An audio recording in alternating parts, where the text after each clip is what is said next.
that they pass. The lobbyists are the ones that tell them, here's your money, now vote on it. It's been a statistic that they said most of the bills passed up on the White Hill or the Black Hill or Congress or whatever they call it, garbage. Whatever bill is passed up there, 99% of it is not even read by the people who's passing it. And the same thing happened with the Federal Reserve. Don't tell me just because a bill's been passed is legitimate. That's how it gets in there because of illegitimacy, and that's how they pass those bills. Look at the health care reform bill. That nonsense should never pass. 16,000 new IRS agents. For what? What's that got to do with my health? What's it got to do? So I was on the radio. I was on the radio back in January, 14:30 a.m. in Lakeland. I co-host that show sometimes when I feel like it. And a politician came on that was in support, such as Anthony. I'm sure he supported the health care bill because he supports all the other crap. So I'm sure that he supports that as well. But I asked the politician, I asked him, did you read the health care reform bill? And he said, no. Did you? I said, yes, I did. But I'm not the one passing the bill. Right. But you're on the radio and you're telling me that you didn't even read it. That's how it got passed. Because they didn't read it. Yes. Just like the Federal Reserve Act got passed and they didn't read it. You understand? You have to be able to have the intelligence to look behind the system. So these educated idiots like Tony comes up in front of you, because you should have looked at his little what you call it, the little bio that Clausel gave to him. I told him, just tell him I'm a country boy from Missouri and I got a little bit of education. Don't tell me all that nonsense about all your degrees and stuff. That just shows me how much of a pundit you are for the system. How much you've been educated to be a fool, to be an idiot by the system. You're an educated idiot. And then you can even say, I'm an uneducated idiot. I don't have no offense to that. I am an uneducated idiot because I'm the type of person that wants to know when you tell me something I don't believe just what you tell me. But I want to read it. And I want to read some alternative information and I want to see what they say. So F.G. Edward Griffin wrote this book, A Second Look at the Federal Reserve, after President Wilson made his statement that what I've done to this country is the worst thing that any president could ever do was I passed the Federal Reserve Act. And if every president was given that opportunity on their watch, they would say the same thing. Bill Clinton with NAFTA, or even Kennedy, who was assassinated because of his policies and his stance against the Federal Reserve with Executive Order 11110. But also, in addition to that, he also would not allow the state of Israel to become a nuclear state. But most of you won't read that because you're so busy reading these indoctrinated textbooks that they put in front of you at the school system. I homeschool my children, by the way. So they don't have to worry about being contaminated with that crap. So anyway, it says in here, the Rothschild formula. Oh, there you go, thank you. Got another boss. It says in here, the Rothschild formula. See, I don't know their addresses. I'm sorry about that, Tony. I can't get you their addresses because I'm a nobody. They don't really care to give me their address. But they have said their names. Okay, when you say the creation of the Federal Reserve, they give you a whole list of names of who created the Federal Reserve, and they tell you who's behind it. Rothschild being one, the Warburgs, the Rockefellers, the J.P. Morgans. If you would read that, you would come up here and regurgitate all that nonsense like the system wants you to regurgitate. Man, they ought to really put you on CNN. They won't put me on there, I can guarantee you that, but they will have you on there as long as you don't say F. Barbara Bush.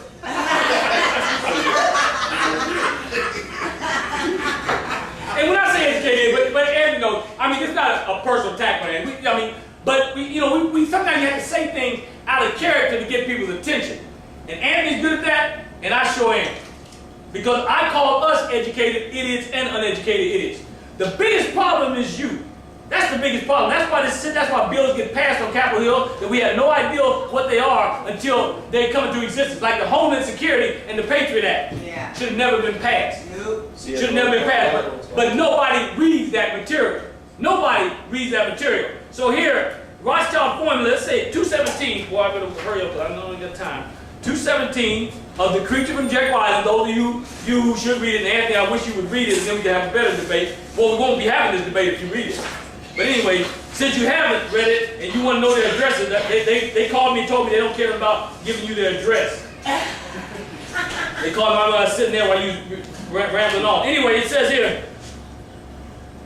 he talks about the Rothschilds. He said, Meyer Rothschild, out of Europe, said this.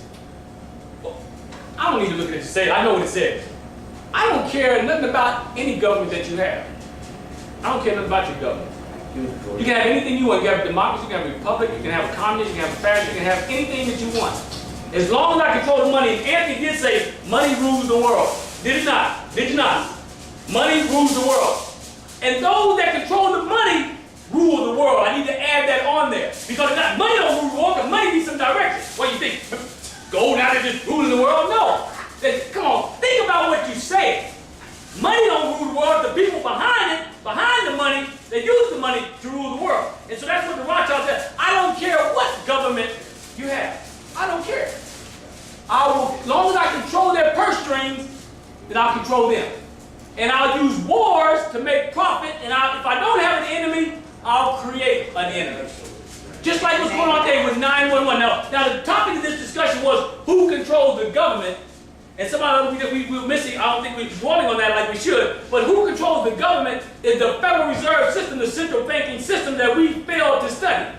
There's the Bank for International Settlements, there's the IMF, the International Monetary Fund, there's the World Bank. We don't seem to, and federal, don't get stuck up on Federal Reserve, it's a central bank. There's nothing federal about the Federal Reserve.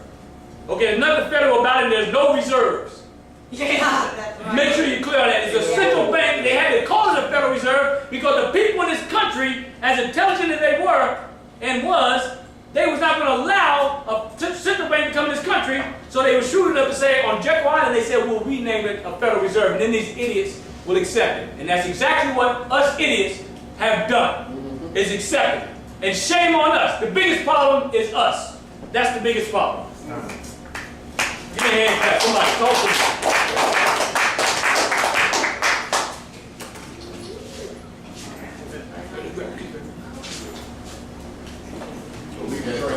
So 3 questions each. Oh, who starts? Anthony Starts first, and then you answer, and then you can reply with a question to them. That's time round on 1. this. And we can take advantage of this. Wow. Where do I start? Anywhere you want, Big Daddy. Anywhere you want. You go. Okay. You sit in front of Y'all you. want- Sit in front of the camera. Oh, I'm sorry. Get in there a little bit. Stand close together.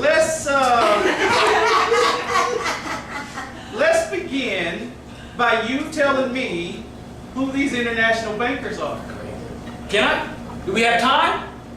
Because there's a No, lot of no, no. I don't want you to give me some mythical groups. I want names. Oh, good. Mr. and Mrs. So-and-so. Tell me who these international bankers are. I just did it a minute ago, but I'll do it again. You can Do even it look again. at. No, I ain't talking about the people that were here and died, the Rothschilds, Rockefellers. They're still here. They're all dead. They're still here. all dead. No, They're they're all dead. No, they're not. Now the representatives are still here from their families because their money still exists. But what I'm saying to you is, give me names of this international cartel of people that are running my world. I want to hear them. Can I? Yeah. Go ahead. I can be here for 2 or 3 days. There's quite a few of them. But what Andy said is a very abstract statement.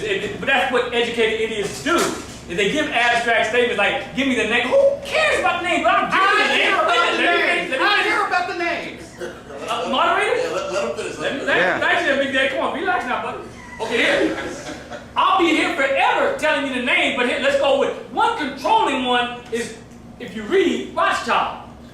It says in here, George Armstrong's book said that when Rothschild died and then his heirs, his family, his sons, took over and continued. That's what happens usually with anything. Okay, it says here, we do not know the extent of the founder's fortune at the time of his death in 1812. Nor do we know the present magnitude, nor do we know the present magnitude of it. So that means they still exist. Present magnitude of it. But apparently it represents about 1/2 of the world's wealth. And that was in 1812. And that was the Rothschilds out of Europe. Now, they have pundits and people that work along with them, the Oppenheimers, the Warburgs, the Kuhn Loebs, J.P. Morgan, the Rockefeller. Good Lord, do I have to name all of them? Okay, now you just said